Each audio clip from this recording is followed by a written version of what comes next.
BBC 5 Live newsreader Rachael Bland, who was widely praised for her podcast describing her treatment for breast cancer, has died. She was 40.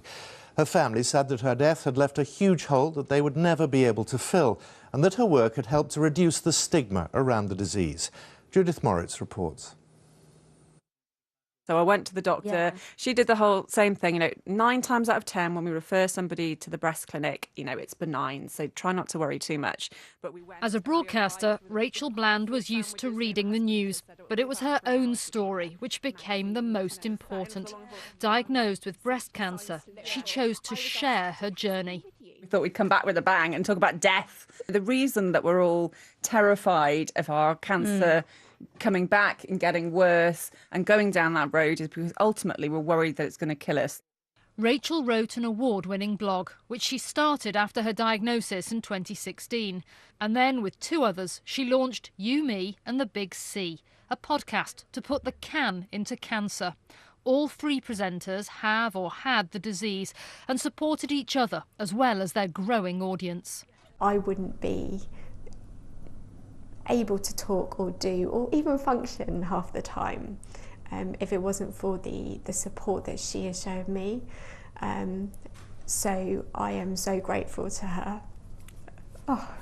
I'm just so grateful to her for allowing me to be part of her life. Like you guys are, I want it to be a party. Don't wear black. I want everyone in black. Yeah, I want people in black. The women were frank and funny, talking about cancer in a fresh way. And they were so popular that yesterday they went to #1 in the UK podcast charts. It confounded the expectations of the bosses who put it on air. She came to me with an idea to do a podcast that I thought wasn't going to work. And then I heard the first episode of it. And I thought it was the most important conversation I've ever heard about the subject.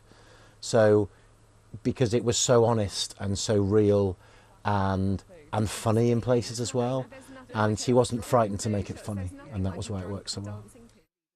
Rachael's impact has been huge, with tributes everywhere from the London Underground to the Health Secretary, who said her legacy is a testament to how much more needs to be done to beat cancer. She really wanted You, Me and the Big C to punch through. And there are many tributes from those who worked alongside Rachael at BBC Radio 5 Live. She really did, I think, kind of cut loose and find her own voice and open up a conversation that other people perhaps could not find the right words for, but she managed to, and she did it in a really brave and bold way. This morning, Rachael's death was announced on the station where she worked for 17 years. And the news is that our beloved colleague, 5 Live presenter and newsreader Rachael Bland has died this morning. Amongst the tributes, the most poignant from her husband Steve and their little boy Freddie. At the end, they say, even though her body was at its weakest, Rachael's voice was at its strongest and most powerful. And she'll always be an inspiration. Judith Moritz, BBC News.